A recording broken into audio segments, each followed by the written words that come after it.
Tu n'as pas transpiré, hein? Il faut se décoincer. Alléluia. On va s'asseoir dans la présence de Dieu. Il faut se décoincer. Il ne faut pas être trop sérieux devant le Dieu suprême. Ça ne l'influence pas. Alléluia. Amen. Ça, je te dis ça. Si tu ne le vois pas, je le dis. Dieu, ça n'influence pas que tu sois trop sérieux. Voilà, Dieu. C'est pas comme ça tu es naturellement. Donc, c'est pas l'attitude que tu dois avoir devant Dieu. Alléluia. Regarde celui qui est près de toi. Il faut lui montrer la dernière dent qui est cachée dans le fond. Là. Souris. Souris à cette personne qui est près de toi. Fais-lui un très beau sourire.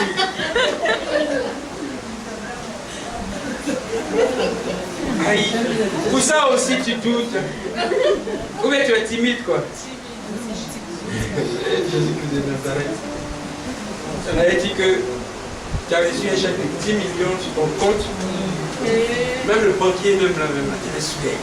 Tu ne le connais pas, mais tu te souviens de là. Alléluia, mais tu as reçu quelque chose que personne ne peut évaluer. Alléluia. Amen.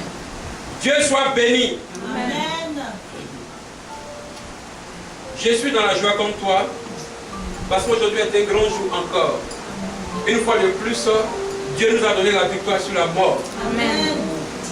Et encore nous allons célébrer des temps de joie, de joie, de joie, de joie et de joie. Pardon, vous m'aider aussi. De joie et de joie. Je te sens.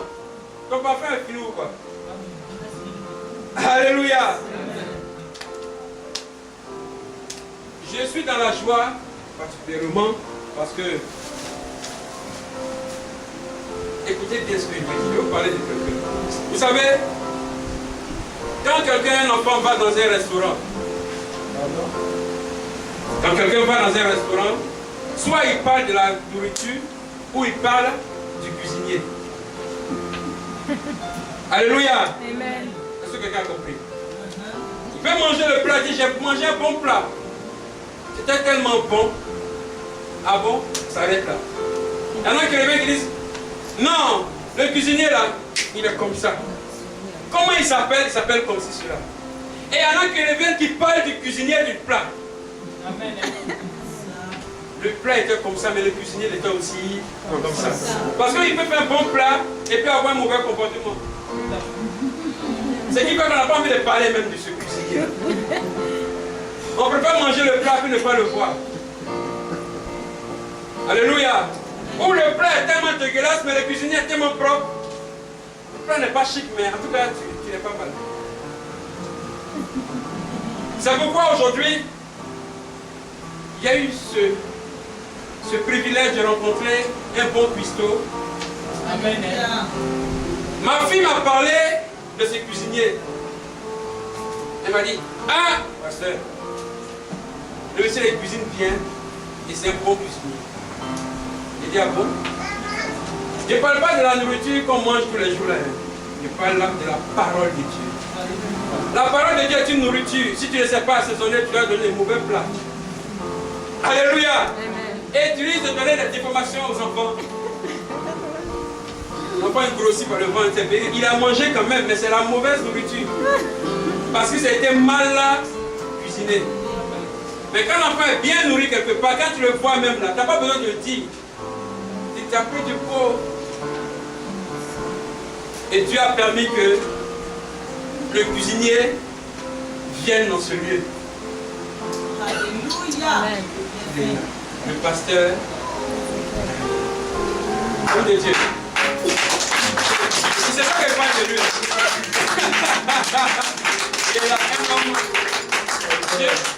J'ai eu le temps d'observer cette vidéo parce que c'est ma fille qui a Londres. Elle a commencé le ministère avant aussi, c'est le nom de Dieu. Docteur, était témoin. Elle a. On m'a dit, voilà ce temps de Dieu là. Papa, j'ai dit, ok. J'ai eu à goûter le plat à distance, j'ai vu un peu comment il a goûté. J'ai dit, non, ça, c'est bon piston. Quand il te cuisine le plat, la parole de Dieu, quand il te donne, quand tu manges ça là, le lendemain encore, tu vas encore chercher pour manger encore. Il est là. C'est la première fois qu'on se voit, mais l'Esprit de Dieu confesse et atteste que tu es l'homme de Dieu. Amen. C'est pourquoi je vais te saluer. On est arrivé dans ta maison. Amen. Gloire à Dieu. Amen. Alléluia. Et je sais qu'il y a certains parmi vous qui connaissent l'homme de Dieu. Mais avant de présenter l'homme de Dieu, je vais d'abord présenter celle qui le complète, sinon elle est décomplétée. Amen. Amen. Alléluia. Amen. J'ai pour habitude de donner petit dans la maman d'Elvis. Elle est belle. Amen. Très belle. Oui, non, ça, il n'y a pas. Elle est belle. Soit tu es, soit tu n'es pas. Voilà, parce que j'ai dit, il y a deux catégories de personnes. Il y a les gens qu'on a accouchés, il y a les gens qui sont nés. Amen. Ben oui. On t'a accouché. Quand on t'a accouché, on ne sait pas où tu es quitté. Et on te donne un nom comme ça.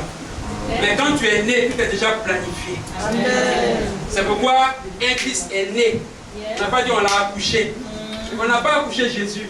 Il est né. Alléluia. Et elle est née avec sa beauté. Elle n'a pas que monté. Elle n'est pas passée dans un laboratoire. Excusez-moi si je parle du laboratoire. Parce que les filles ont dit, waouh, je n'allais pas mal. Elle est à l'état naturel. Très propre, chic, nickel. Et c'est ça là que l'homme a dit, chair de ma chair. Ça là. Ça là. Le Seigneur dit, attends, il dit, Seigneur, attends, je sais que tu me l'as présenté. C'est chair de ma chair. Ça a été validé devant Dieu. Amen. Validé devant les anges. Même le diable qui a essayé, il a dit non, on valide. On va valider ça. Les hommes ont validé, nous tous on valide. L'épouse est là. Alléluia. Maman Belga.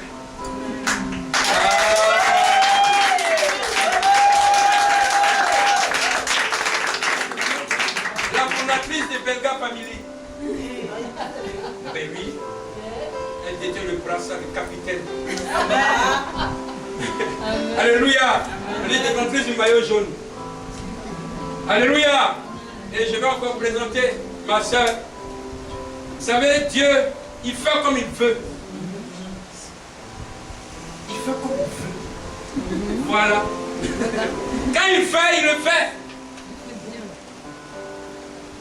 On a trémoussé sur les podiums.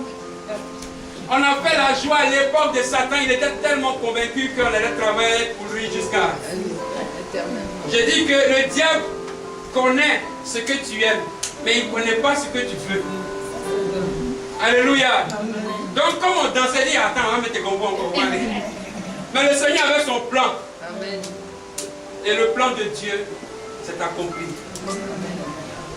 Elle sait l'Éternel.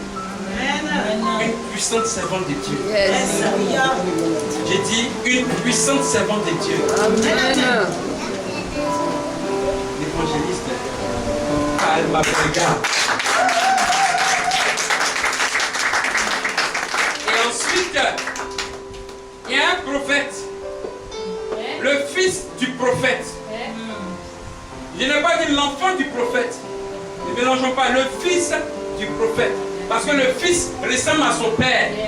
Et le fils est déjà prêt pour recevoir l'héritage du père. Alléluia. Il était enfant, il est devenu fils. Et le père a validé, je t'appelle fils. Et le fils de son père est près du père. Le père aime son fils.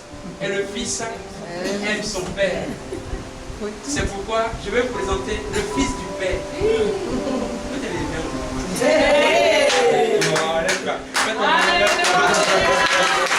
Alléluia.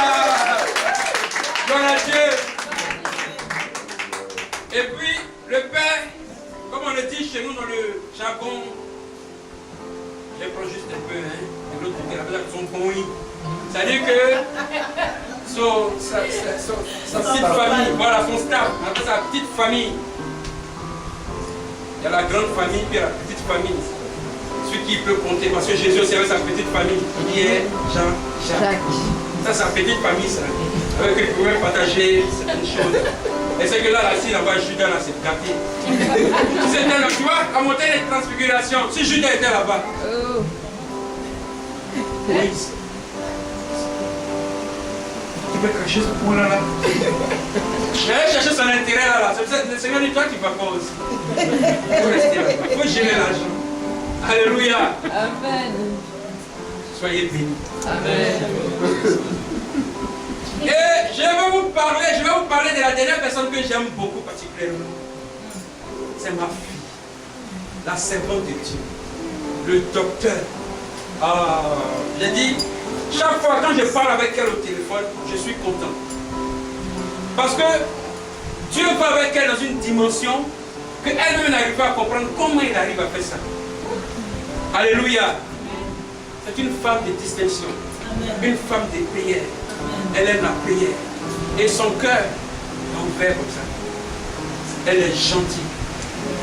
Elle respecte. Si tu as besoin d'elle, même à minuit, elle fera tout. Même si tu oublies, elle va te rappeler. Tu n'as pas besoin de matériel. Elle est authentique. Et ce qu'elle dit est vrai. Sa manière de marcher, elle est comme ça. Soit c'est blanc, soit c'est noir. La lumière fut. Alléluia. Vous savez, avant de retrouver ma fille, quand le Seigneur nous parlait dans Genèse chapitre 1, Genèse plutôt 1, 3 à 4, la Bible dit qu'il y a eu les ténèbres. Et Dieu a vu que les ténèbres ont trop duré là. Dieu s'ennuyait quand il voyait la terre. On ne sait pas combien de temps il a pris. Des millénaires, mais Dieu réfléchissait. Il réfléchissait, il fallait trouver quelque chose contraire à la lumière, aux ténèbres. Est-ce qu'il pouvait dire ténèbres claires? Non. Est-ce qu'il pouvait dire marron? Non. Il a réfléchi, il a essayé tout. Mais il est tombé sur que la lumière soit. Quand la lumière fut dit, voilà, j'ai trouvé ce qu'il fallait. Amen. Vous comprenez? Amen. Il dit que la lumière fut et la lumière fut. Et Dieu va prendre la lumière, il a regardé et dit, c'est bien. Donc il va séparer la lumière des ténèbres. Mais ce qui est bizarre, c'est que le soir, le Seigneur n'a pas appelé ça nuit. Quand on lit, il dit jour et soir. Jour et soir. Les ténèbres, il appelait ça nuit. Mais le problème aujourd'hui, s'il y a ténèbres dans ta vie, c'est qu'il y a un problème. Si tu vois bizarre, c'est qu'il y a un problème. Lisez, vous allez comprendre pourquoi le Seigneur n'a pas dit le soir, la nuit. Il appelait ça soir. Ça, c'est autre chose. Sinon, elle a l'air, mais aujourd'hui, là, c'est pas moi. Elle est là, docteur. Tu es béni de Dieu. Tu es très béni de Dieu. Tu es béni de Dieu. Maintenant, j'ai fini la présentation. Nous allons manger la nourriture. Je disais qu'il y a les cuisiniers et il y a les gens qui savent cuisiner. Alléluia. Amen. Des hommes de la parole. Un homme de la parole. Vous lui donnez oignon, il va te frapper une vraie sauce. Oignon simple. Ah, il te fracasse une sauce. J'ai dit, donne-lui seulement un mot de la Bible. Il va te faire sortir, rentrer ici. Il va te prendre tout ce qu'il faut dans la Bible, depuis le Genèse, l'Apocalypse, puis il te donne. Puis tu dis, ouais, je n'avais pas vu ça. Alléluia. C'est je l'appelle mon vieux père. Il y a vieux et puis il y a père. Quand je parle de vieux déjà, par rapport à l'âge. Quand lui a commencé, nous on était pas dans papa, vieux père. Quand on dit Alléluia. il y a quelqu'un toujours qui est devant toi qui t'explique. Alléluia. Il y a un, tu regardes et puis tu dis non. La manière il fait là, ça me plaît. Et à cause de sa manière de faire, j'ai envie de continuer encore. Les vieux pères qui ont commencé à danser, j'ai regardé, j'ai dit lui là. Non, le gars là, il est fort. Parce que sa manière de danser était authentique, personnelle à lui. Les gens dansaient, mais quand lui il dansait là, j'aimais ça. Parce que ce n'était pas pressé. Non, mais laisse-moi dire. J'ai dit, il n'était pas pressé dans ses mouvements. Il y avait la musique et il y avait lui. J'ai l'impression que la musique faisait tout pour suivre ses pas. C'est bizarre. Et je le regardais, je l'admirais beaucoup. Il est fort, le bébé. Et je l'ai vu dans le Seigneur. J'ai dit, hey! Mais Dieu est fort. Hein? La dernière fois, j'ai parlé avec mon épouse, je disais, vous savez que Dieu aime prendre aussi les bonnes choses. Amen, c'est vrai. Ah ben oui. Vous pensez que c'est vous seul, quoi. Mauvais que vous êtes, vous savez donner des bonnes choses à vos enfants. Moi aussi, je n'ai pas aimé aussi les bonnes choses. Ah, il s'est donné. Donc, il donne les bonnes choses, il peut prendre aussi les bonnes choses chez les enfants. Donc, il y a la talenture là que Dieu prend. Il dit, c'est moi qui t'ai choisi, c'est moi qui t'ai mis sur la terre, c'est moi qui t'ai pris. Personne ne peut contester. Et c'est comme ça que Dieu a touché mon vieux père. Il aura le temps de faire. Peut-être qu'il va faire sortir son livre bientôt. Ça, je pense que le vieux père fait un livre. Bientôt. Que vous allez lire l'histoire. Si moi je dis tout cela, vous n'allez pas vouloir arrêter. Alléluia. Et aujourd'hui, un homme rempli de l'Esprit de Dieu. Un homme rempli de l'Esprit de Dieu. Chaque fois que j'appelle le vieux père, dit, ah, vieux père, j'ai besoin de toi. Après un vieux père qui va dire, oh petit, arrête, arrête. Il n'y a pas d'arrogance dans ce mot. Il ne m'a jamais minimisé. Il ne m'a jamais ridiculisé. Il ne m'a jamais manqué de respect. Vous comprenez, c'est nous répéter les folies. Donc, jamais manqué de respect jusqu'à aujourd'hui. Quand je l'appelle, il ne m'a jamais raccroché au nez. Peu importe. J'ai dit le vieux père. Au début de la semaine, c'était le lundi, mardi, je ne sais pas. Mercredi, jeudi, j'ai appelé le vieux père, il dit le vieux père. Il y a l'anniversaire de ta fille. D'abord, on était sur Groupe Face. Et j'ai dit à l'anniversaire de ta fille, tout ça là, je veux vraiment que tu sois là, une surprise là, pour nous bénir. Le vieux père, il n'y a pas de souci. Et c'est ainsi que le vieux père venait. C'est un procès. Gloire à Dieu. Je vais vous laisser. Est-ce que quelqu'un peut suivre sa bouche? Sur ta bouche? Non, s'il te plaît. Ce qu'ils sont en train de dire là, il faut faire avec moi. Ne t'insulte pas. Et sur ta bouche? Oui, c'était mauvais les dents, dessus. Ah, les chrétiens, vous aimez comme ça. Trop sérieux. Non, non, pas. Non. Essuie ta bouche. Ça ne fait rien. Voilà. Parce que tu vas manger un plat. Un vrai plat. Amen. Qui a faim?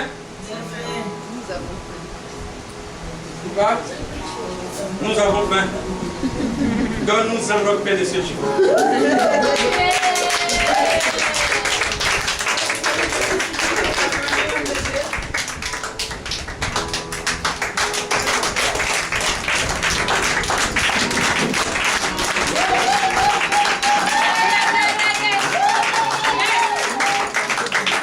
Alléluia. Salut quelqu'un à côté, dis-lui sois béni. Dis à quelqu'un à côté de toi, toutes ces paroles-là, toute cette gloire-là revient à celui qui est assis sur le trône. Est-ce que tu peux plutôt acclamer Jésus-Christ de Nazareth? Bénis-le par ton acclamation, bénis-le par ton acclamation. Alléluia. Salut quelqu'un à côté, dis-lui sois béni.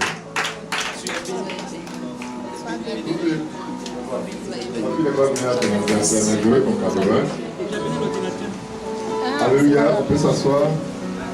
Vu que nous sommes là pour un moment particulier, je suis venu pour causer avec l'Église. Je ne suis pas venu aujourd'hui pour prêcher, vu que c'est un moment particulier, cela parle de l'anniversaire de ma fille. Et je voulais vraiment annoncer quelque chose qui va être pour nous une source de bénédiction. Alléluia. Parce que le thème que nous allons, la pensée que je vais partager ce jour, c'est le décalage horaire. Tu peux toucher quelqu'un à côté de lui, décalage horaire. Décalage horaire. Alléluia. Nous allons prendre notre Bible dans le livre de Rois, le chapitre 2.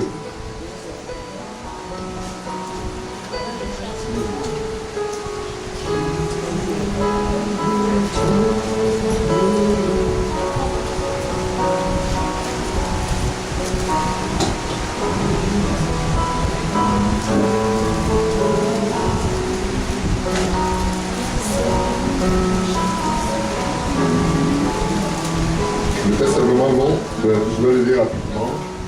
Le livre de Rois, le chapitre 2, à partir du verset 1, nous dit ceci. Lorsque l'Éternel fit monter Élie au ciel dans un tourbillon, Élie partait de Gilgal avec Élisée. Élie dit à Élisée, reste ici, je te prie, car l'Éternel m'envoie jusqu'à Bethel. Dis Bethel. Élisée répondit, l'Éternel est vivant, ton âme est vivante, je ne te quitterai point. Et il descendit à Bethel. Les fils des prophètes qui étaient à Bethel sortirent vers Élisée et lui dirent, sais-tu que l'Éternel enlève aujourd'hui ton maître au-dessus de ta tête? Et il répondit, je le sais aussi, taisez-vous. Dis taisez-vous. Élisée lui dit, Élie lui dit, Élisée, reste ici, je te prie. Élisée lui dit, reste ici, je te prie. Car l'Éternel m'envoie à Jéricho. Dis Jéricho. Et il répondit, l'Éternel est vivant, ton âme est vivante, je ne te quitterai point. Et ils arrivèrent à Jéricho. Les fils des prophètes qui étaient à Jéricho s'approchèrent d'Élisée et lui répondit, sais-tu que l'Éternel enlève aujourd'hui ton maître de dessus ta tête? Il répondit, je le sais aussi, mais taisez-vous. Et lui dit, reste ici, je te prie, car l'Éternel m'envoie au Jourdain. Dis Jourdain. Il répondit, l'Éternel est vivant, ton âme est vivante, je ne te quitterai point. Et il poursuivit tout de leur chemin. 50 hommes, donc les fils des prophètes, arrivèrent et s'arrêtèrent à distance vis-à-vis. Et eux deux s'arrêtèrent au bord du Jourdain. Alors, Élie prit son manteau, le roula et en frappa les eaux qui se partagèrent ça et là. Et ils passèrent tous deux à sec. Lorsqu'ils eurent passé, Élie dit à Élisée, demande ce que tu veux que je fasse pour toi, avant que je ne sois enlevé d'avec toi. Je reprends. Lorsqu'ils eurent passé, Belga dit à Jaël, demande ce que tu veux que je fasse pour toi, avant que je ne sois enlevé d'avec toi. Amen. Je reprends. Lorsqu'ils eurent passé, Belga dit à Cani, demande ce que tu veux que je fasse pour toi avant que je ne sois enlevé avec toi. Et quand il répondit, Alléluia, qu'il y ait sur moi, je te prie, une double portion de ton esprit. Et il dit, tu demandes une chose difficile. Mais si tu me vois, pendant que je serai enlevé d'avec toi, cela t'arrivera ainsi. Sinon, cela n'arrivera pas. Comme il continuait à marcher en parlant, voici un char de feu et des chevaux de feu les séparèrent l'un et l'autre, et Élie monta au ciel dans un tourbillon. Élisée regardait et criait, mon père, char d'Israël, sa cavalerie, et il ne le vit plus. Saisissant alors ses vêtements, il les déchira en deux morceaux, et il releva le manteau qu'Élie avait laissé tomber. Puis il retourna et s'arrêta au bord du Jourdain. Il prit le manteau d'Élie, qu'Élie avait laissé tomber, et il en frappa les eaux. Et il dit, où est l'Éternel, le Dieu d'Élie? Il répondit, lui aussi il frappa les eaux qui se partagèrent ça et là, et Élisée passa. Alléluia. Je vais t'honorer encore une fois et nous faire du bien. Je crois à la puissance qui réside dans ta parole. Il est question d'honorer aujourd'hui ton nom et de bénir, Seigneur, ma fille. Non seulement elle, mais au travers de ce programme, Seigneur, fais du bien à l'Église. Et je sais que nul ne peut contester ta gloire, nul ne peut s'opposer à ce que tu dis et fais. puisque tu as arrêté cette terre, je veux encore une fois m'incliner devant ta souveraineté et dire, Seigneur, ce peuple que tu es. Que ton nom soit honoré et béni dans le nom de Jésus. Amen. Soyez bénis, homme de Dieu. Soyez bénis, peuple de Dieu. Je veux que tu dises à quelqu'un, je ne sais pas ce qui va m'arriver. Alléluia. Je dis Alléluia. Amen. Je suis ce matin là pour partager une pensée avec vous. Je ne sais pas pourquoi est-ce que Dieu a voulu, au cours du temps, pendant que je venais, me donner une autre pensée, une autre test qui est différente. Parce que je venais pour vous parler d'un thème particulier, le jour où le ciel rencontrera la terre. Mais le Seigneur me dit qu'il fallait parler du décalage horaire. Alléluia. Quand on parle de décalage horaire, ça a son sens. On sait qu'une heure, il peut être aujourd'hui ici, minuit. Dans un autre pays, mais un autre pays, il peut être 6 heures du matin. Mais toujours est-il que le mec qui connaît le temps et les circonstances présente ce même temps comme un jour. Donc cela ne veut pas dire que comme il fait nuit de l'autre côté, et s'il fait jour, que ce n'est pas le même jour devant le Seigneur. Mais devant le monde, on a toujours arrêté. Il a dit un soir et un matin, il fait un jour. Mais pendant qu'il fait jour ici, l'autre côté, il fait encore noir. Donc la journée n'est pas encore annoncée. Cela ne veut pas dire que ce n'est pas en route. Quelqu'un m'écoute? Cela ne veut pas dire que la chose n'est pas arrêtée. Je vais aller un peu en arrière pour parler un peu de la pensée que Dieu a. Je veux savoir, ça c'est mon fils. Il a fait un beau fils, c'est mon ami. Tu viens à la maison quand?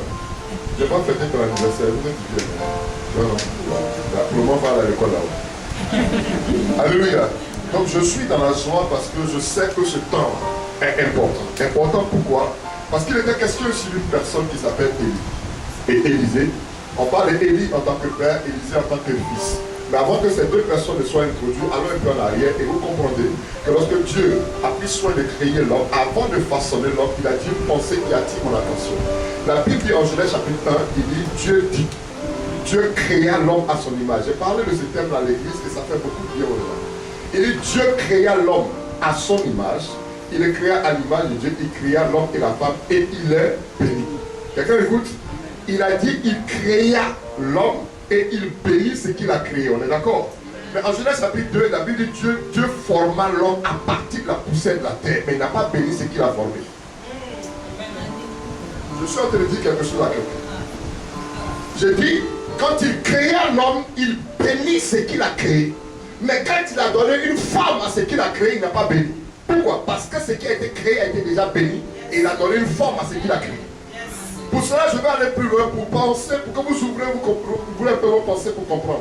Quand une femme décide d'aller voir le couturier, dans la pensée, elle a déjà créé son modèle. Elle a donné une forme à ce qui est créé. Or, ce qui est créé est déjà béni. Je ne sais pas si quelqu'un me comprend même. Donc vous voyez, avant que Dieu ne forme l'homme, qui donne une forme à l'homme à partir de la poussière de la terre, la Bible dit ce qu'il a créé est déjà béni. Voilà pourquoi vous allez aller plus loin. La Bible nous dit dans le livre de Jérémie chapitre 1, il dit, avant que tu ne sois formé, avant que tu aies une forme dans le sein de ta mère, moi je te connaissais et je t'avais déjà établi. Donc dans ton compte ADN, tu étais déjà, oh je ne sais pas si quelqu'un me comprend, tu étais déjà prophète. Donc vous réalisez que ce n'est pas ce qui a une forme qui est béni, mais ce qui est créé qui est béni. Donc avant que tu le sortes, que tu le croises, papa et maman ne se croisent, tu étais déjà béni. La Bible nous dit que lorsque Dieu décide d'accomplir quelque chose, il prend soin d'annoncer d'avance. Donc le plan de Dieu pour toi, ce n'est pas parce que tu es né d'une relation adultère qui est un problème. Ce n'est pas parce que tu as vécu une situation bizarre avant de sortir, mais le problème de Dieu, c'est qu'au commencement, il t'a déjà béni. Donc si dans ta pensée, dans ta mentalité, tu n'as pas encore compris ce processus, tu seras encore en train de morfondre parce que la réalité de ta vie t'ont donné une forme. Yes, yes. Et cette forme-là, c'est la souffrance dans laquelle tu te trouves. Ça peut être la tristesse, ça peut être le célibat, ça peut être ceci ou cela. Donc tu réalises que lorsque Dieu veut décider d'accomplir quelque chose, il va permettre que tu reviennes à lui dans un processus qui n'a rien à voir avec ce que l'homme a arrêté. Je dis quelque chose à quelqu'un. Écoutez-moi. Je parle de cette personne, Élie et Élisée, parce que Élie est sorti de nulle part. On n'a pas fait mention de sa généalogie. La Bible dit, on l'appelle Élie le Tishbite. Il est sorti quand il a vu la réalité de la vie. Le peuple était dans le chaos. Donc il va dire non, je ne peux pas admettre qu'un homme, un païen comme ça, un homme roi qui est établi sur le peuple d'Israël, se retrouve à adorer des idoles et entraîner tout le peuple à vivre ainsi. La Bible dit qu'il sort. Sans consulter quiconque que ce soit, il va annoncer un oracle. Et cette parole-là va s'accomplir. Il dit, il ne pleuvra point sinon à ma parole. Quelqu'un peut me dire un amen. Amen. Cette parole a eu un effet, a eu un impact dans le monde spirituel. Effectivement, la nature, la Bible dit que Dieu a commandé au ciel, au soleil de présider au jour. Et à la nuit de présider à la nuit. Mais la Bible dit que tout ce qui a été mis en place, au temps de Josué, Josué a parlé et le contexte, le processus que Dieu a mis en marche est arrêté. Il y a des temps où tu dois réaliser qui tu es et le défi en face duquel tu te trouves. Ce n'est pas quelqu'un qui parlera à ta place. C'est quand tu prendras conscience que tu as un potentiel, tu es déjà béni et que ce que tu dis s'accomplit. La condition change. Je ne sais pas si quelqu'un me comprend. Donc quand il a regardé, il a constaté que ce n'est pas normal. Et la Bible nous dit qu'il va annoncer quelque chose. De là, les conditions vont commencer à changer. Et plus tard, il reviendra, il va dire, Akab, il va pleuvoir. Et quand il a dit à Akab, il va pleuvoir, va, mange et bois, la Bible dit qu'il va se mettre dans une position, la tête entre les genoux, qui révélait une position pour enjamber. Et quand il annonçait, il dit, Akab, j'entends un bruit. Le bruit que je suis en train d'entendre, ça n'a rien à voir avec ce que tu entends d'habitude. Or, je sais que les yeux d'Akab n'avaient rien à voir avec le spirituel. Donc, ce qu'il voyait dans le spirituel, ce qu'il entendait dans le spirituel avait un sens. La Bible dit que j'entends un bruit, mais qui annonce. Je suis venu à dire à l'église, je suis en train d'entendre un bruit qui annonce votre déménagement.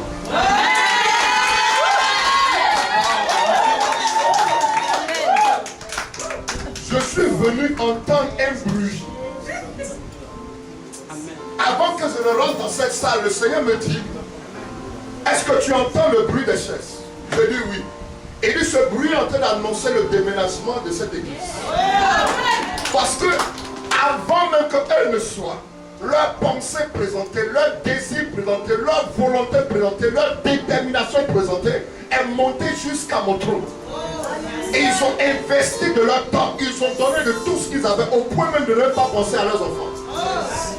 Et le Seigneur est en train de me dire que dans ce temps-là, il est obligatoire que vous commencez quelque part. C'est-à-dire que pendant que les autres sont dans des grandes salles, lui il est en train de préparer un décalage. Le décalage horaire n'a rien à voir avec le temps dans lequel nous sommes.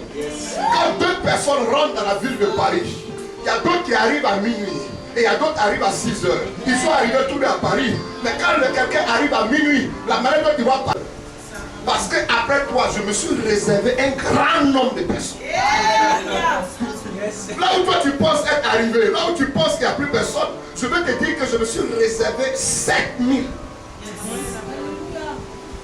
Qu'on ne considère pas. Dans cette nation de la France, il y a eu des gens avant toi. Il y a eu des églises avant vous.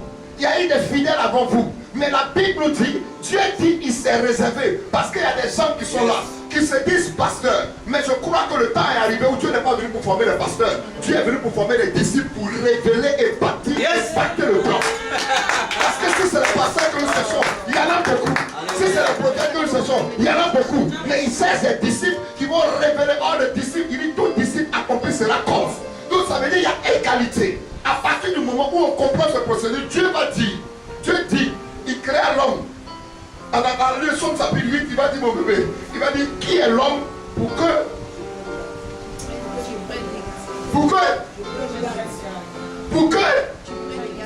tu prennes garde à lui. Tu l'as fait de peu inférieur à toi. Donc si on comprend la différence entre Dieu et nous, c'est peu.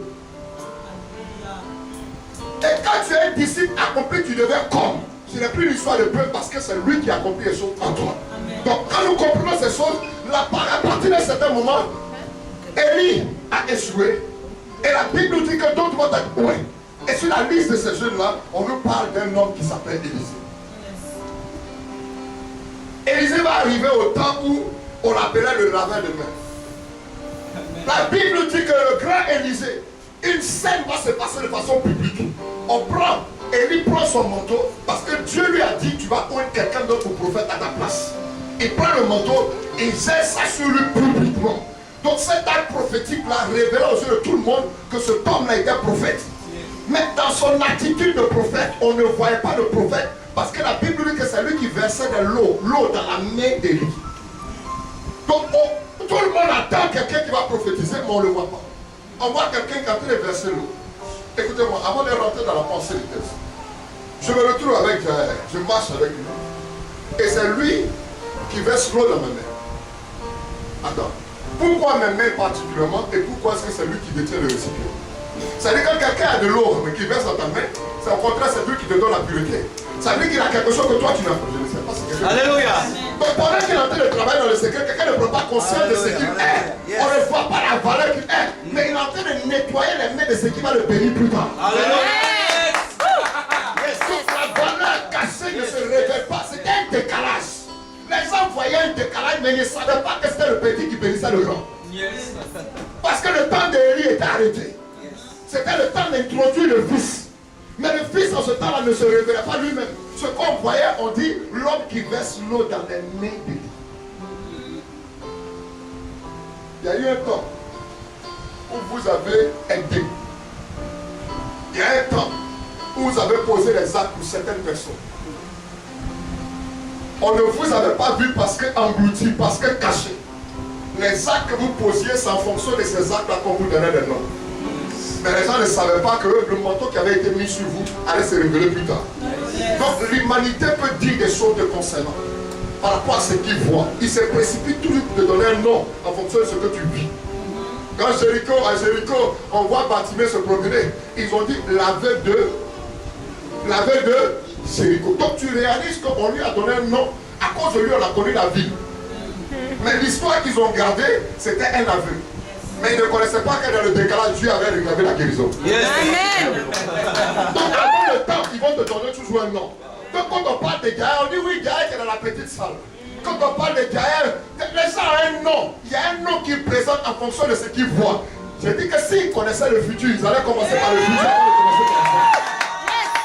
Donc je suis venu vous présenter le décalage horaire. Parce que la Bible nous dit. La Bible nous dit dans le livre d'Ésaïe. Dans Ésaïe chapitre 2, le verset 2, il dit, il arrivera. Oh, j'aime ce passage. Il dit, il arrivera dans la suite des temps. Que la montagne de la maison de l'Éternel sera élevée au-dessus des autres montagnes. Donc il y aura des montagnes. Mais la Bible dit, celle qui est de la maison de l'Éternel. La montagne, celle qui crée l'Éternel. Qui étant dans la maison est cassée par le temps. Il arrivera un temps où celle qui est dans la maison de l'Éternel s'élèvera. Or, quand tu lis le verbe, il dit il arrivera, c'est déjà au futur. Mais il ajoute la suite. Donc pendant que la proclamation est annoncée, la parole est sortie. Dieu a déjà arrêté. Quand tu vas sortir, mais tu n'es pas encore. Mais ta domination et ton élévation va se faire au-dessus du sommet des autres montagnes. Ça veut dire que des gens se sont levés, ils ont déjà atteint un sommet. C'est-à-dire ils ont un sommet et on croit que c'est fini. Mais toi, ton commencement, je vais annoncer que votre commencement va se faire au-dessus. Là où ils ont fini, c'est là que Dieu va commencer. Ça veut dire que Dieu va te donner un nom qui va supplanter les autres noms. Mais seulement c'est celle de la maison de l'Éternel qui connaîtra cette ascendance, qui connaîtra cette élévation. Je suis venu vous dire ce matin que quoi que vous viviez, quoi que vous traversiez, ce n'est pas ce qui se passe aujourd'hui qui est le plus important, mais c'est l'honneur et la position que vous avez donnée à Dieu. Alléluia. Parce qu'il dit, il créa. Ce qu'il a créé est béni. Or, le mot béni sort du mot bénédicta. C'est oracle annoncé. Ça n'a rien à voir avec une prophétie. La prophétie, c'est Dieu qui parle. L'oracle, c'est quelqu'un qui voit et qui annonce. Il annonce et la chose arrive. Or, la prophétie, Dieu s'investit dans la vie de quelqu'un et lui-même parle. Il dira, ainsi parle l'Éternel. Il dira, je dis ceci. Mais quand toi tu parles, tu annonces comme tu annonces au temps d'Élie qui dit qu'il me soit fait selon ma parole. Une façon de dire que je refuse que cette situation demeure. Je suis venu dire que je suis en train d'entendre un bruit. Tani, j'entends un bruit du changement. Te concernant, je suis en train d'entendre un bruit. Le bruit des Hosanna, le bruit des Alléluia, le bruit des robes qui traînent. Je je suis encore entendre le bruit des klaxons. Parce qu'Élie est en train de nous entendre un bruit. Mais la Bible nous dit que la personne du roi est en train de manger, mais il ne comprenait pas parce qu'il ne pouvait pas entendre ce qu'il entendait. Parce qu'il y a deux dimensions dans le temps. Il y a la dimension dans laquelle nous sommes et il y a celle qui est spirituelle. Ce qui se passe en esprit n'a rien à voir avec la chair. Donc il était avec lui, mais il avait les yeux quelque part. Il avait les oreilles quelque part. Et la Bible nous dit que quand il envoya même son serviteur, il dit va vers l'eau. Quand il est parti vers l'eau, il voit une fois, deux fois, trois fois, quatre fois, cinq fois, six fois, la septième fois. La Bible nous dit on voit un nuage qui a la forme de la main de l'homme. Pourquoi a-t-il dirigé sa prière vers l'eau? Parce qu'il sait qu'il n'y a que la parole qui peut s'accomplir. Il faut une puissante parole pour donner à l'eau de s'évaporer et prendre une forme. De telle sorte que le nuage là vient d'une façon de dire que c'était la main de Dieu qui venait pour bénir. Ça veut dire que le nuage peut être là. Tu peux voir le nuage se présenter. Mais tant que tu n'as pas créé la pression atmosphérique appropriée, le nuage ne se transforme pas en pluie. Amen. Voilà pourquoi Dieu peut annoncer les choses si quelqu'un puisse, ça ne s'accomplit pas. Parce que ça arrive, mais c'est suspendu. Mais la Bible nous dit que la pluie tombe. Monsieur Élie, en un temps, a commencé à marcher. Il marchait avec son fils. Chaque pas qu'il posait était prophétique. Chaque manière de marcher était prophétique pour l'enfant. Parce qu'il savait qu'il n'a pas eu le temps d'être formé. Parce qu'en cours de route, la Bible dit les fils des prophètes. On dit. La Bible ne dit pas les prophètes, mais ce sont les fils qui ont parlé. Ce ne sont pas les prophètes qui ont dit. Donc il n'avait pas affaire aux fils, mais il avait affaire aux prophètes. Donc il y a des temps comme ça, quand tu marches, ils vont considérer la voix des prophètes au lieu des fils. Je ne sais pas si j'ai dit quelque chose à quelqu'un. Eux, ils étaient à l'école, mais lui, il marchait avec le maître. Donc ce qu'ils disaient n'avait rien à voir. Ça ne pouvait pas l'influencer parce qu'ils ont quitté différents lieux. Et c'est ces temps-là que vous avez traversé. Vous êtes parti de Gilgal. Vous avez quitté le monde. Vous êtes rentré dans l'église à Bethel. Et là où vous avez connu le Seigneur, les gens ont cherché à vous déstabiliser, vous disant que les choses négatives vont arriver. Mais vous avez demeuré. Ce temps-là était important parce que dans la maison de l'Éternel que Dieu commence à forger la montagne.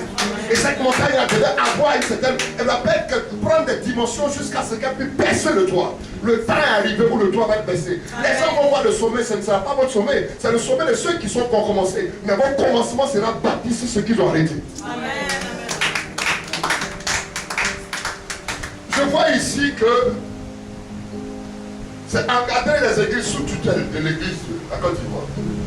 Donc ça veut dire que l'église a commencé. L'église a atteint un sommet. Mais il faille que vous continuez et que vous commencez à partir du sommet. C'était un temps que Dieu avait réservé pour vous ici. Le temps pour vous cacher. Écoutez-moi. Ma fille, quand un Indien commence à fabriquer une flèche, il ne réalise, il ne considère pas tout ce que les autres disent. Il prend le bois et il commence à tailler. Quand il taille, le bois commence à perdre des particules. Mais le bois ne sait pas pourquoi est-ce qu'on le taille. Quand il le taille, c'est pour lui donner une forme, un pointu. Mais quand il va finir, il ne met pas dans l'arc pour tirer. Il prend et il met dans son carquois et il attend. Tu sais, quand tu réalises ce que le monde est en train de nous présenter, les choses qui se passent dans ce monde, tu vas comprendre comment Dieu décide de bâtir quelqu'un. Il va prendre soin d'amener une fille dans l'église. Il va commencer à la tailler pour perdre certaines particules qui ne l'intéressent pas. Il va prendre un jeune homme dans le monde. Il va commencer à lui faire perdre des particules qu'il ne comprend pas. Mais quand il va croire qu'il est arrivé, il est prêt à sortir. Le Seigneur te prend et te cache. Il ne va pas te faire sortir avant le temps. Le jour qu'il te fait sortir, c'est qu'il doit atteindre ici. Et je vais t'annoncer que le temps de ton sortie est arrivé. Je vais vous annoncer que le temps de votre sortie est arrivé. Le Seigneur vous a cassé pour un cas comme celui-ci. C'était important qu'il le fasse ainsi. Parce que quand Dieu vise, il a une vision qui n'a rien à voir avec ce que le monde présente. Quelqu'un est rentré ici, il a dû se souffler plusieurs fois. Mais je vais t'annoncer qu'un plan nouveau se présente. Peut-être que c'est le temps de la privatisation qui a changé. Je vais t'annoncer que quelque chose de particulier doit arriver. Dis à quelqu'un, il faille que ça nous arrive. Alléluia. Il dit, il arrivera dans la suite des temps que la montagne de la maison de l'Éternel sera élevée au-dessus des sommets. Tiens, je suis heureux de t'avoir confiance. Les amis, partout où je passerai, je dirai au monde que je vous ai croisé. Parce que tu sais que tu peux tout faire. Mais la plus grande joie d'une personne, c'est de voir des fils élevés. Et de comprendre que celui que tu sers est non seulement important, mais ils vont continuer de le valoriser. Les plus grands hommes de Dieu de la Bible, dont je vais citer les noms, c'est ceux qui ont formé leurs enfants. Ceux qui ont donné la possibilité à leurs enfants d'éclore. Parce que sinon, ils finissent avec leur potentiel sous la terre. Mais gloire soit rendue à Dieu. De ce qu'un homme comme Élisée a eu pour fils spirituel quelqu'un. Parce que Géasi a échoué. Dieu va relever un fils spirituel qui était mort, dont la nature n'avait plus de sens. Qui va rencontrer ses os. Parce que c'était une promesse. Yes. C'était dit debout. Et il est parti annoncer que ce que les gens avaient entendu, pour dire mon père spirituel devait faire 14 miracles, il a fait 13, il est mort. Je vais vous annoncer son retour. Parce que son esprit est sur moi. Ça veut dire que quand tu décides de foncer avec quelqu'un, foncer avec Dieu, dans le cours de route, il y a beaucoup qui peuvent te lâcher. Mais Dieu va envoyer des morts. C'est des gens qui vont accepter la rencontre de la mort, accepter de changer de vie pour qu'une vie nouvelle se présente. Quand ils te rencontrent, la promesse, là où tu as arrêté, Dieu permet de continuer avec eux. Est-ce que quelqu'un peut me dire amen? Amen. Vous êtes venus, je suis venu pour vous dire que le succès vous attend. Quand je suis en train de voir quelque chose se manifester, il y a une personne qui va venir, qui va te rencontrer d'ici peu. Tu as un besoin financier qui est très lourd. Tu as envie de régler cette situation et ça t'oppresse, c'est comme un poids sur ta tête. Le Seigneur me dit de te dire, à cette date anniversaire, qu'il y a quelque chose qu'il a réservé. Je dis que quelqu'un viendra, tu ne sauras pas pourquoi. Il va permettre une simple causerie avec toi et il va venir t'apporter cette somme que tu attends. Je dis bien cette grosse somme que tu attends. Je suis venu le dire et je dis sinon à ma parole. Pas parce que je suis venu prophétiser. Ce n'est pas Dieu qui a parlé, c'est ton Père qui parle. Je ne dis pas ainsi par l'Éternel, je suis en train d'annoncer un oracle qui doit arriver. Parce que la Bible dit que le jour de l'anniversaire, les parents savent donner de bonnes choses avec leurs enfants. Si Dieu pense ainsi, je suis venu t'annoncer et qu'il faille que cela t'arrive. Quelqu'un me dit un amen. Alléluia. Quand ils ont fini de traverser tout, et que tout ça va m'étonner, la Bible dit qu'ils ont traversé Gilgal. Après Gilgal, Bethel, Jéricho, qui est le lieu du combat. Après Jéricho, là où il y a eu la circoncision, plusieurs choses se sont passées. La Bible dit qu'ils vont arriver en face du Jourdain, qui est le lieu du baptême. Là où tu sens de nom, là où tu sens d'identité. La Bible dit qu'il va traverser et puis va demander à l'enfant, qu'est-ce que tu veux que je te fasse? Et vous priez, petit rien. Mais vous me dites qu'il fasse quoi? Mon fils a fait le gars, il pense qu'il va taper, il est pressé. Il est béni de Dieu. Est-ce qu'on peut accorder le Seigneur pour nous? C'est un don. Alléluia. Donc vous réalisez qu'il a dit, qu'est-ce que tu veux que je fasse? Depuis fort longtemps tu marches avec moi. Tu cherches quoi? Depuis fort longtemps, j'étais danseur, tu veux danser. Il devient pasteur, tu veux passer, tu veux quoi? Et qui répond? Il rit. Ah, tu sais. Donc la Bible dit qu'après avoir posé cette question, l'enfant dit qu'il y a sur moi la double portion de ton esprit. J'ai un problème parce que des parents, des hommes dans la foi, des aînés dans la foi nous ont trompés. Il dit qu'il y a sur moi la double portion du Saint-Esprit. Ce n'est pas le Saint-Esprit, la Bible dit de ton esprit avec petit E. Ça veut dire l'esprit d'Élie lui-même, pas le Saint-Esprit. Parce que quand l'esprit, Dieu donne l'esprit, donne sans mesure. Donc il dit, comme toi, ton esprit est soumis à l'esprit de Dieu et tu fais des miracles, moi, mon esprit doit être soumis doublement. De telle sorte que je puisse faire le doute. Parce que c'est la capacité à se soumettre qui fait grandir, qui révèle les miracles qui vont s'accomplir. Parce qu'un enfant peut avoir, il peut avoir l'esprit, mais s'il n'a pas le caractère de l'esprit, il perd tout. Donc il demandait à son père, c'est la manière dont ton esprit, il dit ton esprit, il n'a pas dit le Saint-Esprit. Parce que partout de la Bible où tu vois esprit avec grand E, ça parle du Saint-Esprit. Mais esprit avec petit E, ça parle de l'esprit de l'homme ou de l'esprit des démons. Donc en disant la double portion de ton esprit, c'était une façon de dire je vais être soumis à l'esprit de Dieu. Mais doublement. Parce que si c'était la double portion du Saint-Esprit, ça veut dire que Dieu donne avec portion. L'Esprit se donne avec portion. La double portion du Saint-Esprit, la portion de l'Esprit, ce n'est pas forcément le Saint-Esprit, mais c'est l'onction qui n'a rien à voir avec l'Esprit lui-même. Parce que la Bible dit que Jésus, revenant de la Galilée, retournant en Galilée, la Bible dit qu'il fut revêtu de la puissance qui appartient à l'Esprit. Donc, il y a l'Esprit et il y a la puissance. Les deux ne sont pas, ils sont indissociables. Donc, quand tu as l'Esprit, l'action qui doit se produire de façon visible, comme les gens tombent, c'est la manifestation surnaturelle de l'Esprit, mais qui est vue à l'œil dans l'action. Donc, en disant à Élisée, Élie, j'ai besoin de la toute portion de ton esprit. C'est une façon de dire, je vais te suivre. Mais avant qu'il ne parte, la Bible nous dit que Élie a enlevé son manteau. Et la Bible dit qu'il roula son manteau. Si le manteau, elle reflète l'onction, quand tu roules quelque chose, c'est pour donner une forme. S'il roule son manteau, c'est pour donner une forme. Donc il va donner une forme à l'onction en fonction de ce qui se trouve, l'obstacle qui se trouve en face de lui. Amen. L'onction agit en fonction de l'épreuve qui est en face, de ce qu'il veut accomplir. Donc en roulant le manteau, il donne une forme. Or quand tu roules le manteau, ça se tourne, ça forme la forme d'un entonnoir. Et quand Élie a été enlevé, il a été enlevé dans un tourbillon qui a la forme d'un entonnoir. Yes. Yes, yes. Il était en train de dire, fils, je vais partir. Mais quand je partirai, voici ce qui me transportera. Mais l'entonnoir, quand il tourne dans le tourbillon, le tourbillon est en train de tourner, le sable tombe dans les yeux des autres. Mais lui, il a la capacité de voir dans le tourbillon son Père de la vie. Je suis venu vous dire que Dieu va faire les choses. Pendant que Dieu sera en train de vous élever, il va mettre le sable dans les yeux des autres. Pendant qu'ils se sont en train de se nettoyer les yeux, ils se rendent compte. Vous êtes déjà atteint une certaine hauteur. Je t'annonce que ces choses vont arriver. Je suis venu t'annoncer que ces choses vont arriver. Je suis venu te dire que cela va t'arriver. Il faut que les gens prennent le temps de s'occuper de leurs problèmes parce qu'ils t'ont trop accablé. Ils t'ont trop pressé. Ils ont trop parlé de toi. Ils ont trop dit.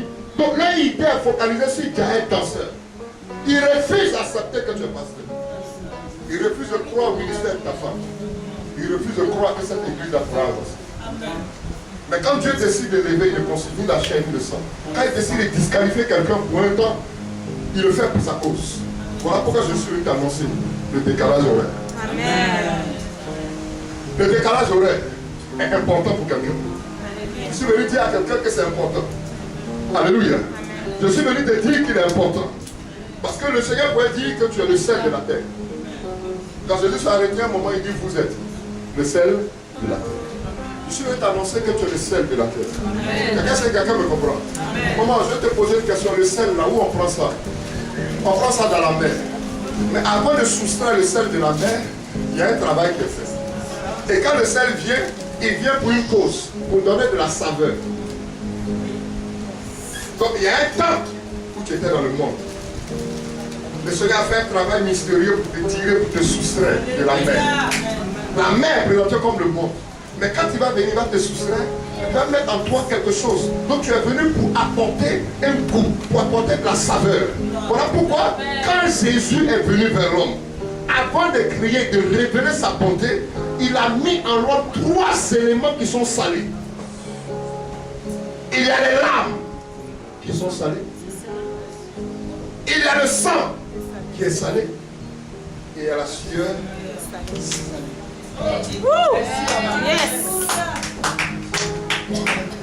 Avant de se positionner à la croix, la Bible dit que Jésus dans le jardin, avant même d'atteindre le jardin, lorsqu'il se trouvait avec son fils, il a entendu sa mort. On est venu lui poser la question: pourquoi tu es dans tel état?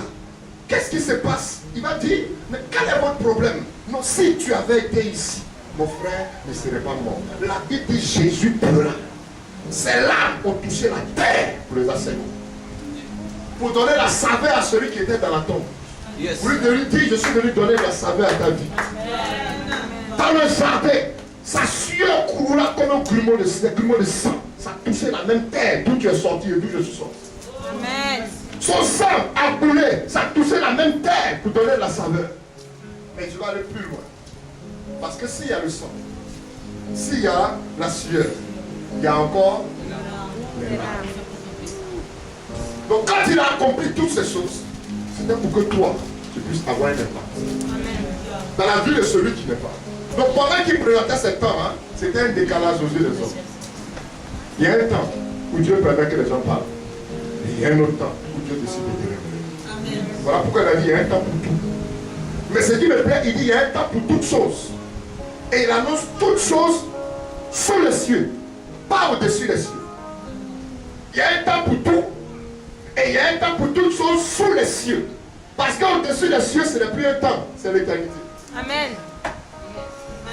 Voilà pourquoi il dit il y a un temps pour pleurer. Parce que dans le temps, il y a un cycle, le cycle tout. C'est parce qu'il a créé un temps pour pleurer qu'il a aussi préparé un temps pour lui. Donc Dieu a mis un décalage. Voilà pourquoi il y a un temps pour ramasser les pierres. Et puis il y a un autre temps pour lancer les pierres. Je bénis Dieu parce que quand on lance les pierres, toutes les pierres, ça détape et puis ça tombe. Il y a un temps pour lancer les pierres. Ils t'ont trop lapidé. Ils t'ont trop calomnié. Ils vous ont trop enfoncé.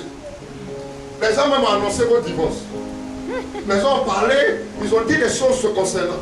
Tout ça, c'était les pierres qu'ils lançaient. Mais chaque pierre qu'ils lançaient, vous tapez et puis ça tombait. Toi aussi, tu es devenu chrétien. On te lance des pierres, ça tape, ça tombe. Depuis là, on ne voit rien. Ce sont les pierres qu'on te lance. Mais je bénis le Seigneur de ce qu'il me lance des pierres. C'est les douleurs. Mais les pierres, elles tombent devant toi. Et la Bible nous dit, il y a un temps pour lancer les pierres, mais il y a un autre temps aussi pour ramasser les pierres. Je dis, c'est la première partie du film qui est intéressante, parce qu'il y a un temps pour ramasser. Maintenant, quand tu ramasses toutes ces pierres qui t'ont lancé là, tu cherches ta sieste. Dis à quelqu'un cherche. Tous quelqu'un dit lui cherche. Tous les obtenus, tous les obstacles doivent tomber. Il y a un temps pour tout. Et le temps de votre élévation. Tu t'es occupé des autres, mais ton temps a sonné. Il a dit au monsieur qui était paralytique, il dit que me dit que je te fasse. Il dit il n'y a personne qui me jeter dans l'eau. Il dit non, laisse. Le temps de Bethesda 2 a sonné. Amen. Il y a aussi en Bethesda 1, les gens viennent commencer à vous. Mais en Bethesda 2, c'est Jésus lui-même qui vient à toi. Je suis venu t'annoncer le décalage qui n'a rien à voir avec ce que les autres font. Amen. Il va lui dire, mon petit, ce que je suis venu te dire, les gens t'ont supporté depuis. Aujourd'hui, il faut que tu prennes ton lit. Parce que ton lit t'a trop supporté. Je suis venu t'annoncer le regret de la situation. C'est ton temps de prendre maintenant ton lit. Imaginez-vous des gens, un homme couché là depuis des années. C'est le lit qui le supportait. Mais quand Jésus vient à toi en Bethesda 2, il change les conditions. C'est toi maintenant qui prends ce qui t'a supporté. Et je vais t'annoncer que ceux qui t'ont supporté, c'est toi qui les supporteras. Je dis, aujourd'hui tu es venu ici, tu es locataire. Je vais t'annoncer le réveil. Ceux qui t'ont reversé, c'est toi qui vas les héberger. Je vais t'annoncer ces choses. Si tu es un locataire dans une maison, je vais t'annoncer le réveil parce que tu dois être propriétaire. Si les gens étaient venus pour te presser, je vais annoncer le réveil. C'est-à-dire, la Bible dit que ce que tu vois, c'est ce que tu attires. L'anglophone dit what you respect is what you attract. Ce que tu respectes, c'est ce que tu attires. Quelqu'un le comprend? Donc si tu respectes quelque chose, tu as attiré la chose. Si tu respectes la gloire vient. Si tu respectes la puissance vient. Ce que tu respectes, c'est ce que tu attires. Autrement dit, ce que tu vois, c'est ce que tu es. Tous quelqu'un à côté dit, qu'est-ce que tu vois? Amen. Appelez-moi ma fille Kani, j'ai quelque chose pour la dire.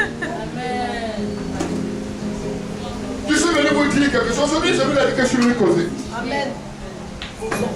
La Bible parle d'un monsieur qui s'appelle Jacob.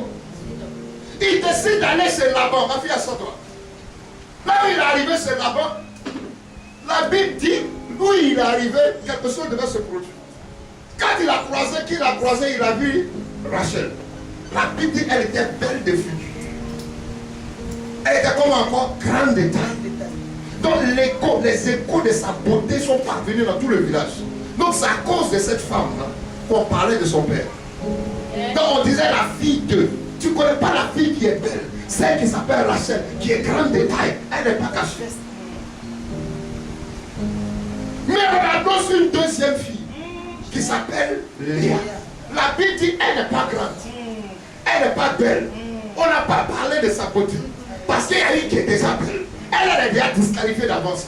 Mais la qualité de cette femme, c'est qu'elle avait les yeux délicats. Ah! Elle avait les yeux délicats. Mais le jour des noces, avant les noces, Jacob a déjà annoncé qu'il va travailler 7 ans pour la première. Pour celle qu'il aime du moins, il s'appelle Rachel.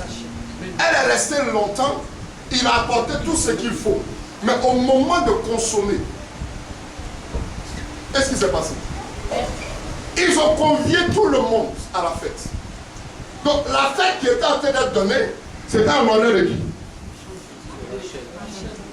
J'ai dit, toute la fête des cérémonies qui étaient en train de faire, c'était en honneur de qui?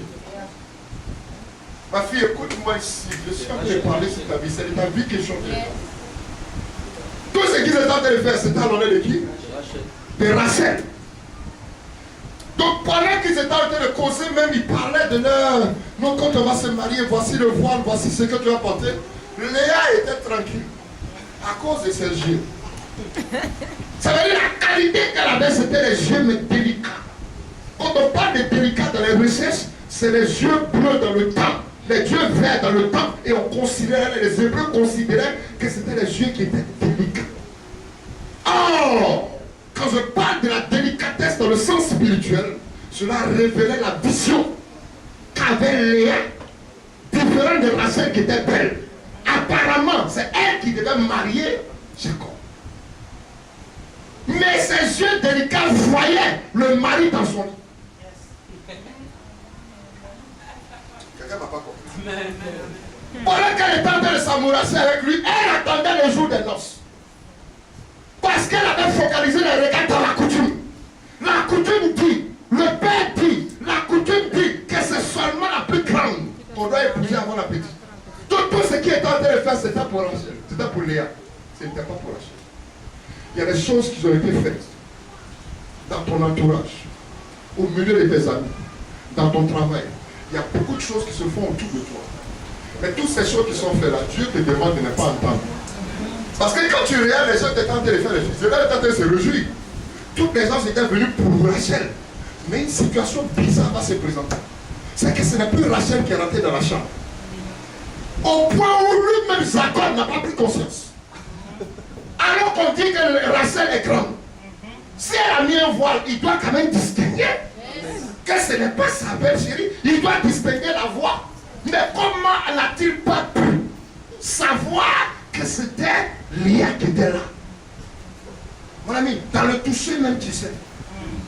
Sous le voile même tu sais.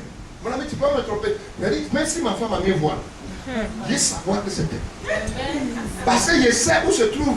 Je connais tous les recoins. Donc tu ne peux pas me tromper et puis me mettre en tant que quelqu'un qui est grand. Je sais que ma femme a telle taille. Même dans le noir, quand il marche, je vois le niveau. Je connais. Je suis en train de dire quelque chose à quelqu'un. Mais tout ce qui est en train de faire, ce n'était pas pour Rachel. C'était pour Léa. Et même les enfants qui sont sortis d'eux étaient des enfants prophètes. Et les scènes qui arrivent autour de vous, je vais vous demander de ne pas écouter le bruit. C'est un père qui entend le bruit. Mais les fils voient. Ça veut dire que Léa avait la vue. Léa n'avait pas l'écoute. Léa voyait. Léa avait la vision. Elle avait la vision. Là où était la vision de son père, c'était la coutume. La coutume disait que c'est la grande soeur qu'on doit épouser. Mais Rachel comptait sur ses capacités physiques. Là où vous êtes, accrochez-vous à cette vision. Si c'est dans cette vision que vous avez travaillé, focalisez les regards dedans. C'est la coutume qui vous donnera un nom. Parce que la Bible ne dit pas que c'est Rachel et Léa elle-même qui est rentrée. Le père l'a pris et l'a fait rentrer dans la chambre. Elle n'a pas utilisé de force, mais elle a vu dans la coutume, là où les regards de son père aussi étaient. Donc tous ceux qui sont téléphonés autour, vous qui êtes ici dans cette communauté, je vais vous amener à avoir la vision de cette église. Tant que vous regarderez ainsi, le Père va toujours vous introduire. Dans le travail, il va t'introduire. Dans le mariage, il va t'introduire. La guérison, il va t'introduire. Parce que le visionnaire est plus grand. Je vais vous annoncer que le prophète peut mourir. La prophétie. Amen. Le prophète peut s'éteindre. Mais la prophétie va toujours vivre. Amen. Pour vous et moi, ce que je suis venu vous dire aujourd'hui, je dis que je suis venu causer avec vous. J'avais seulement 30 minutes. Parce que nous sommes venus pour nous égayer et pour nous réjouir. Le temps dans lequel nous sommes, si tu ne sais pas profiter du moment dans lequel tu es, tu risques de faire beaucoup de choses. La Bible nous demande de racheter le temps, pas de racheter l'éternité. Parce que nous sommes dans le temps, car les jours sont mauvais. Donc tu comprends que le temps dans lequel tu es, il faut comprendre, rendre dans la vision, est la vision de la grandeur, la vision de celui qui est établi. Celui qui depuis seulement avec son sang. C'est à vous de donner du temps au Seigneur. Parce que vous allez sortir. Amen. Parce que je suis en train d'entendre un bruit. Que ce soit dans tout ce que vous faites, vos foyers, vos enfants, vous avez traversé des situations difficiles. Beaucoup n'ont même plus cru. Mais le Seigneur me dit de vous dire, le temps de sacrifice que tu as fait, où tu as perdu ton boulot, tu as perdu tout, tu t'es consacré, tu t'es investi pour ton mari. Parce que tu as cru en lui pendant que personne ne croyait. Pendant qu'il était en train de faire des choses pour d'autres personnes, les aider, personne ne croyait. La foi que tu as mis en lui, le Seigneur me dit que tu vas profiter à centime. Parce qu'il n'est pas facile de croire en quelqu'un qui n'est rien encore. Ça veut dire que déjà tu vois son futur. Voilà pourquoi tu t'es investi en lui. Mais ce sacrifice n'est pas fait. Et des temps difficiles. Ou même il y a failli avoir une séparation. C'est de Dieu pour te forger encore un caractère. Parce que son ministère est grand. Amen. Où vous allez partir dans cette France, on entendra parler.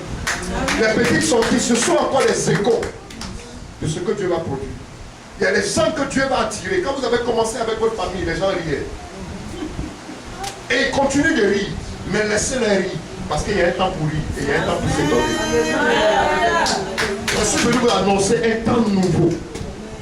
J'ai dit un temps nouveau. Vous avez payé du prix pour tout. Vous êtes sacrifié pour beaucoup. C'était important que vous le fassiez. Que vous perdiez tout. Pour que Dieu vous donne. Sur cette page-là, il n'y a pas une nouvelle histoire. C'est que je suis mal dans sa tête de la parole. Si quelque chose de nouveau n'arrive pas à cette église, c'est que je suis menteur. Je fais ma Bible et je ne prêche plus. Parce que le Dieu que je prêche est vrai. Et la foi qu'il a mis en vous est plus grande que ce à quoi vous croyez, c'est-à-dire en vous-même. Parce que vous croyez en lui, mais lui il croit en vous. Voilà pourquoi il est venu s'installer en vous. Donc donnez-lui du temps. Prenez encore plus de temps. Vous serez étonné de ce qui va vous arriver en un temps record. Parole de l'Éternel. Alléluia.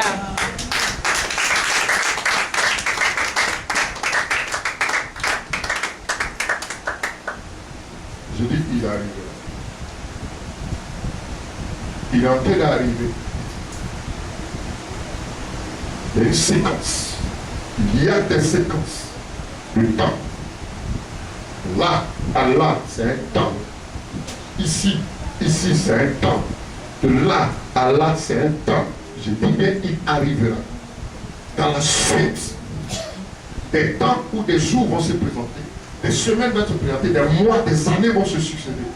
Parce que le soleil a été présenté pour présider au jour, la lune à la nuit, pour annoncer les temps et les époques. Mais le Seigneur dit qu'il arrivera dans la suite des temps. Quand on parle d'arrivera, c'est dans un futur proche, comme longtemps. Mais Dieu seul annonce maintenant que le temps est arrivé. Amen. Parce que c'est le temps que les gens n'ont pas considéré. C'est plus proche que vous le croyez. Laissez. C'est les choses que les gens n'ont pas considérées. Ils sont plus proches que tu ne le crois. Et quand vous décidez de vous engager, de vous investir, vous permettez au temps futur de s'approcher dans votre présent. Parce que j'appelle cela le présent de la foi. Je dis, la chose est dans le futur. Vraiment ça. La chose est dans le futur. Moi, je suis dans le présent. Donc ma foi m'amène à aller saisir la chose dans le futur. Même quand le futur s'éloigne. Quand le futur s'éloigne, j'ai déjà la chose dans mon présent. Même si le futur part, j'ai déjà saisi la chose. Et le Seigneur me dit que vous avez déjà saisi ce qui est en train de s'éloigner. À cause de votre détermination. Vous avez saisi, même quand le temps veut partir, il dit qu'il arrivera. Donc vous avez amené le futur dans votre présent, qui était une prophétie. Mais il dit encore une suite. Donc quand il va faire, il va présenter une autre suite. Ce qui t'arrive et ce qui t'est arrivé n'a rien à voir avec une suite. Ce qui t'est arrivé, les gens ont vu. Ce qui va t'arriver, tu as déjà saisi. Pendant que les gens ne voient pas, mais il va annoncer une autre suite. Amen. Pendant qu'ils vont croire que tu es arrivé, parce que c'est arrivera, c'est dans le présent, mais ils ne savent pas qu'il y a une suite. Amen. Tes enfants, vont se réjouir dans cette principe. C'est la suite de votre histoire. Même quand vous partirez, l'Église, ceux qui croient en vous dans cette communauté vont témoigner. Même s'ils n'avaient pas cru que c'était possible pour vous, et qu'aujourd'hui ils ont décidé de s'engager, de s'investir, parce qu'il faille de l'argent pour sortir de ce lieu. La manière dont ça s'est passé, si les gens d'ici ne considèrent pas, ne veulent même pas s'investir, Dieu va susciter. Alléluia. Dieu va te conduire, il va vous conduire vers des gens pour qui vous allez prier, qui seront une bénédiction pour vous. Amen. Parce que c'est votre souci. Comment on va faire pour sortir? Comment on va faire pour gagner les âmes? Quand on invite les gens, on dit, oh le petit, oh, il fait chaud. Même lui-même, il ne peut pas quitter là-bas, mais il ne peut pas quitter. Vous faites quoi? Le Seigneur me dit que ce n'est pas plus les hommes autour, mais c'est lui-même. Parce qu'il a vu votre intérêt pour son bien. Il est prêt à le faire. J'ai dit qu'il est prêt à le faire. Et cette répercussion aura lieu sur vos enfants et votre entourage, ceux qui ont cru en vous dès le commencement, qui sont restés jusqu'au bout. Amen. Seigneur, je veux te remercier. Ta grâce. Comme un prophète, Seigneur, tu m'as permis d'annoncer. Et nous sommes deux. Je ne peux pas dire deux parce que un, toi, moi. Je suis venu leur dire ce que tu avais réservé. Tu me parles d'un décalage horaire. Et tu me dis qu'il y a un temps pour tout. Il y a un temps pour pleurer. Et il y a un temps pour être élevé. Comme tu as élevé cette dame, en permettant, mon Dieu, à la petite sœur qui croyait avoir tout, Rachel, d'être disqualifiée au temps des noces par Léa, parce qu'elle avait la vision du futur. Seigneur, donne-leur. Parce qu'avant la suite des temps, tu avais déjà réservé les temps comme celui-ci. Ils étaient grands devant toi comme Léa. Mais d'autres étaient comme Rachel, apparemment croyant avoir un certain niveau. Et tu me dis ce jour que dans la suite des temps, c'est la montagne de la maison de l'Éternel qui sera élevée au-dessus des sommets des hommes. Que cela soit ainsi. Et que l'humanité, tous ceux qui les avaient méprisés, je pourrais dire, viennent à tes pieds, mais plutôt au leur. Pour reconnaissant ta grandeur, témoigner de ce que tu es capable de faire. Ainsi soit-il, devant Dieu, devant les hommes, devant même Satan, au nom de Jésus. Amen. Amen.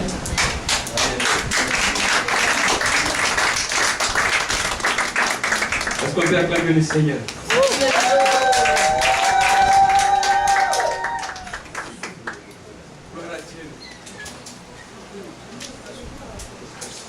Alléluia.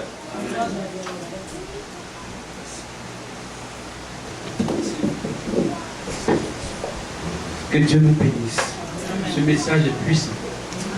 Je vous avais dit que c'était un grand cuistot. Vous avez goûté le plat. Le plat et le cuisinier. Ton micro là. Vous me dites ça. Je vais demander au peuple de Dieu de se tenir debout, s'il vous plaît.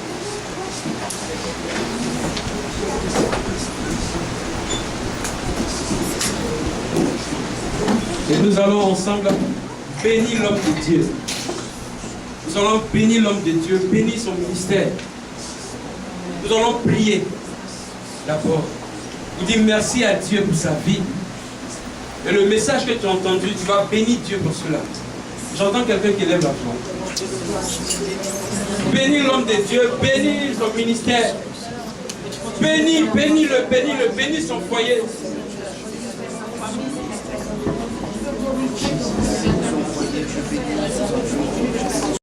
Tout le monde est chante, alléluia. Tout le monde est chante, alléluia. Tout le monde est chante, alléluia. Tout le monde est chante, alléluia. Allez, allez, alléluia. Allez, allez, alléluia. Tout le monde est chante, alléluia. Tout le monde est chante, alléluia.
Wow, qu'est-ce que je suis béni. Amen. C'est vraiment pour moi une très très grande bénédiction, surtout de rencontrer le papa. Vraiment, vous savez, c'est rare. Dans nos jours d'aujourd'hui, c'est rare d'écouter des hommes de Dieu qui parlent comme ça. Je vous dis sincèrement, c'est rare. C'est que je voudrais simplement vous dire. Faites comme en ces jours-là. Lorsque Philippe est venu voir le Seigneur pour lui dire, Seigneur, renvoie-les. Ils ont faim et ils n'ont rien à manger. Jésus leur dit, non, c'est pas possible. On ne peut pas renvoyer la foule. Donnez-leur vous-même à manger. Yes. Et nous avons reçu à manger dans cette maison. Yes. Ce que l'homme de Dieu a dit, c'est ce que le Seigneur a mis dans mon cœur. Alléluia. Qu'est-ce que je veux dire par là? Que je n'aimerais pas être dans la maison de mon père et transpirer comme je le fais. Est-ce que vous avez compris ça? Ouais. Non, vous n'avez pas compris. Je dis, je n'aimerais pas être dans la maison de mon père et transpirer comme ça. Cela veut dire que c'est que l'homme de Dieu vient de dire. Moi aussi j'attends, je vois. Mais j'aimerais vous dire une chose. La Bible déclare qu'il y a quelqu'un dans la foule qui a découvert un petit enfant qui avait 5 ans et 2 poissons. Alléluia. Alléluia. La Bible nous dit, on amena le poisson vers Jésus. Amenant le poisson à Jésus, et Jésus, la Bible dit, après avoir rendu grâce, il dit à ses disciples, faites-les asseoir.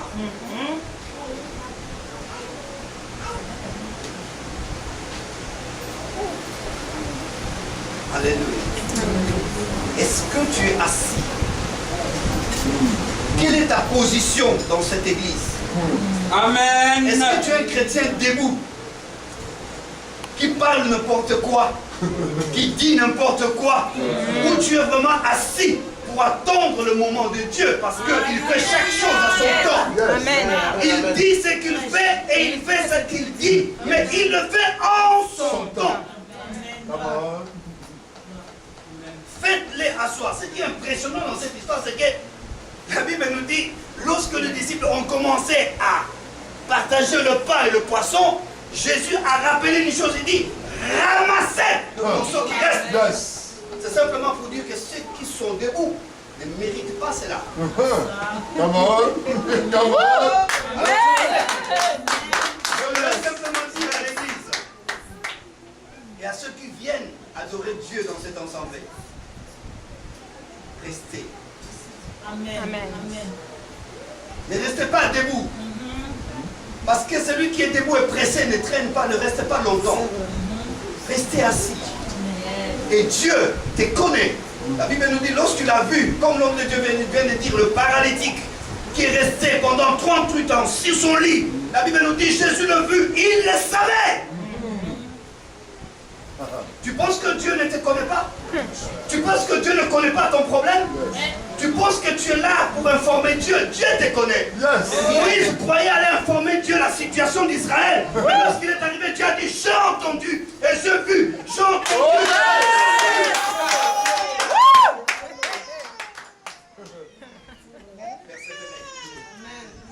Il fait chaque chose en son temps. Homme de Dieu, ça vient de vous. Oh, j'ai beaucoup aimé. J'ai beaucoup aimé l'homme de Dieu. Alléluia.